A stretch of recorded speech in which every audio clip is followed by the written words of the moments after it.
more spooky. I don't know.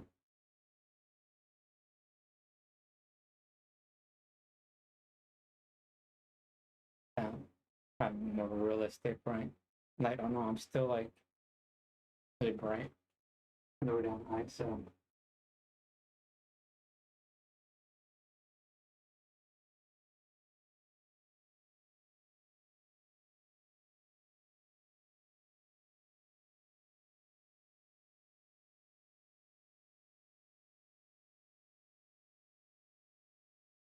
it's at 125.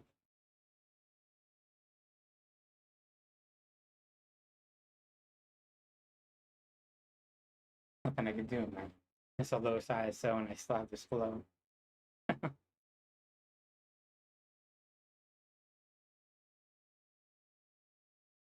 What can you do?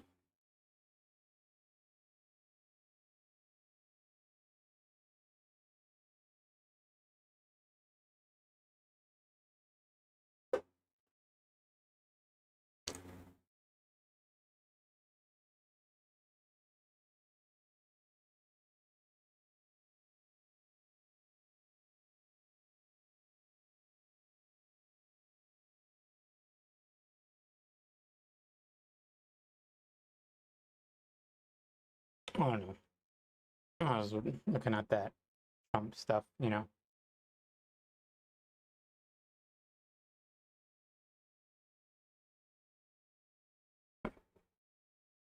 I just the thing is, you know, any couple races to like be like, okay, that mail-in ballots, whatever, we're not going to count them all. Basically, Democrats, and you give Trump the background states and shit, right?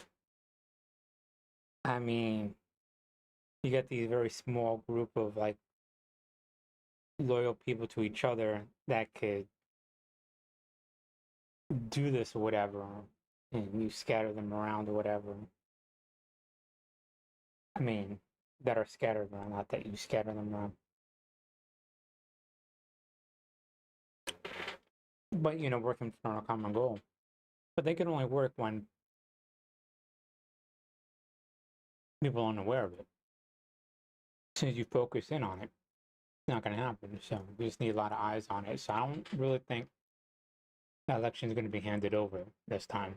Honestly, I just don't see it happening. But that small, this shows that a small group of loyal people to each other around an ideal, it being, you know, Nazism or the other extreme, was it Fasha, but Antifa or whatever, um, could control or persuade a lot of people, obviously, you know, that's why they do extreme measures. But it shows that a small cadre of people can control a vast majority of people and influence the outcome. I mean, we know this, but it just shows again. So you don't want to have that. You want to have a mass aggregate of everybody voting. Shows the true nature, true mandate of the people. Well, mandate would be like 60, a super majority, 66% really be a mandate. I think that's, to me, that's a mandate. But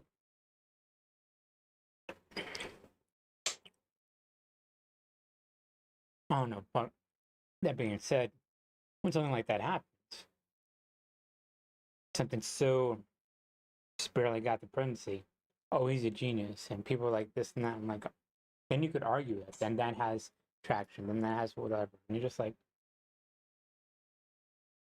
you're just polarized. Small group of Nazis or whatever do that. And when I was in high school, I did the same thing. It's not genius. It's a moral decision. So I mean, it's been known since antiquity. So it's not genius. It's just not how you lead. And my stupidity, I thought it was. I didn't know anything. I was fucking a teenager. I mean, I remember saying, well, girls that pissed me off or whatever were Latino, Puerto Rican, and I felt like they sold us out. I said they had AIDS. Because, you know, went over to like Irish or Italians side of it. Not just, oh, they had AIDS. I mean, I tell people, you got to convince people whatever. And some of them overdosed or whatever, like one did. And I sort of like looked at it like that's just an evil thing to do. And of course, I got received a lot of it too, you know. But you get immune to it, you know. So people say, you know, you just want to fight, and people call you pussy, you know. Roll it off. You this and that. People say the exact opposite, and roll it off. You know, you just know that's part of it because they're not trying to get your friends. They're not trying to get the people who know you. They're getting people that sort of kind of know you, or people in another town, or in another town, in another town. You know what I mean? But after a while, everybody was doing to each other, and it didn't really have this effect. But it's sort of like the genesis of false news, you know. And now it's this habitual lying, or whatever. I mean, you grow out of it. I thought everybody grew out of it. I grew out of it, you know. So you sort of see it, and so you see it on Biden, you see it on Trump, whatever. And it just makes you research and cross-reference people deeper, you know. Well, I thought everybody was doing. I mean, so if you're like outside the tri-state area, New York, New Jersey, I guess you haven't really been exposed to it. So that's what you're trying to get. You're trying to get the naive, the people who are so busy who can't cross-reference. I guess maybe the psychotics and not the ones that are not too all intelligently there. Um, Drug addicts, those type of people. But do you really want to have a foundation and a core with those people? No, you want to use the same thing as everything else. You want to use rationale, truth, and overlapping interest, a common cause, and altruism, empathy to convince people. That's how you really convince people. You know, that's how you build a truthful bond. You know, and that's how it always was. If you look at the archaic antiquic words of rhetoric, that's how you convince people. If you know how you train equity into a republic is finding out, having knowledge of that person and rationalizing and finding where you both come out ahead, and that give take relationship where everybody wins instead of like that Machiavellian thing.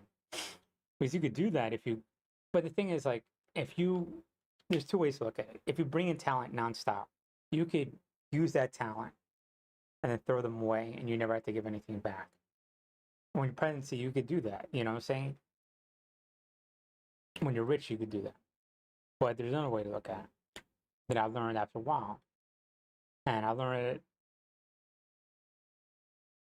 that when you do something, then a lot of fights or robberies or whatever, you draw on talent instead of throwing them away. I mean, you do that at first because you're fucked up and you're young and naive, and you're a kid, and then all of a sudden, by happenstance, you treat someone, be like, oh man, you got away with that. Oh shit, fuck, that's impressive, and you're generally impressed because you can't fucking do that shit, and you're like, oh, that's cool, man. All right.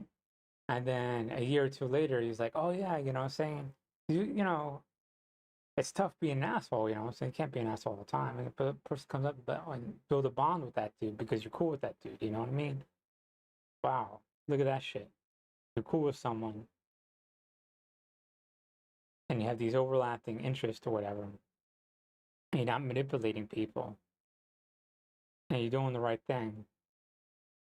And the person comes up to me, is like, yeah, I did push-ups every time I got pissed off. And that person, well, and instead of fighting, they went to the gym, and and he didn't get arrested, kept him out of jail, and he's like, thank you, I was like, all right, and you build these strong bonds with people. I mean, that's one of the ones I do remember. But he got stabbed to death or whatever. He's Puerto Rican in Seaside. But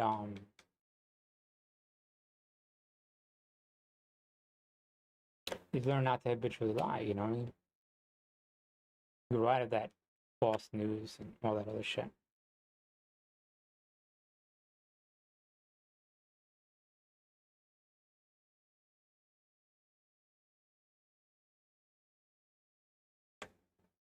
He broke up a fight.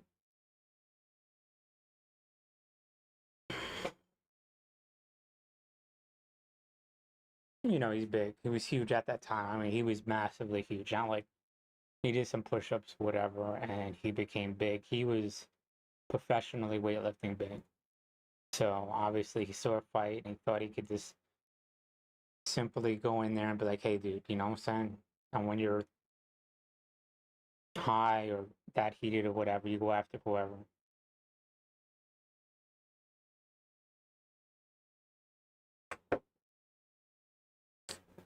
How was that?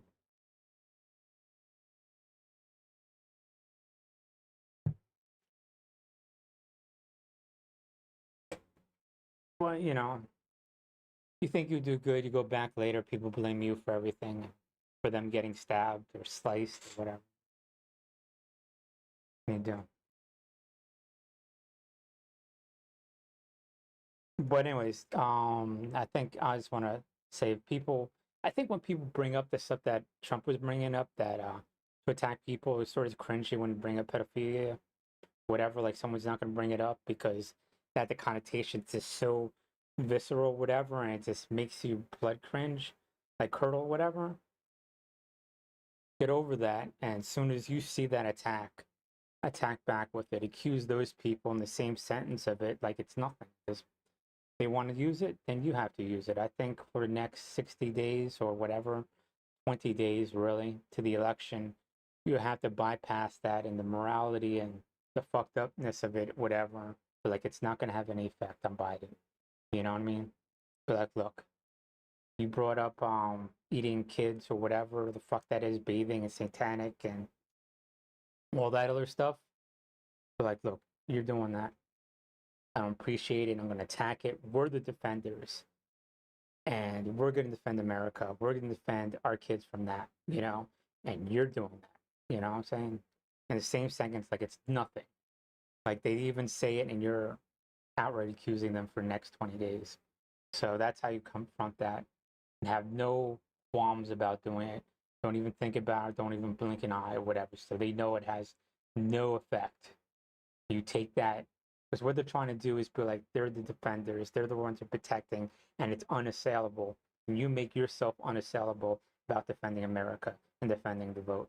That's how you take that away from it, and like it doesn't even affect you emotionally.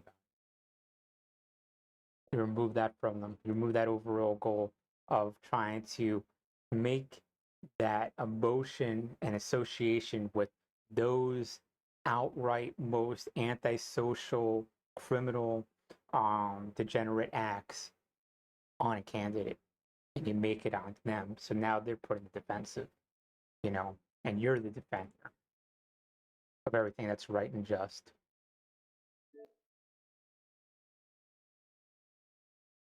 I mean, you just can't be afraid to talk about it at all. I mean, being polite, done with, you know what I'm saying? That'd be as legally as aggressive as you possibly can.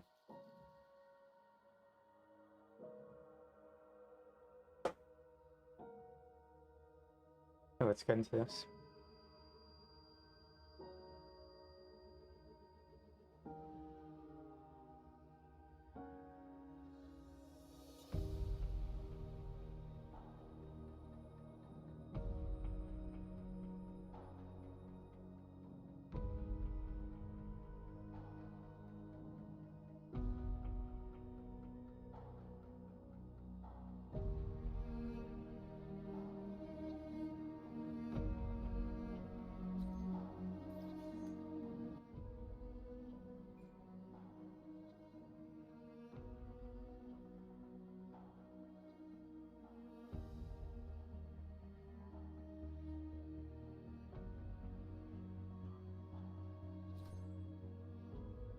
All right, let me change the title because I don't think I've had all the titles.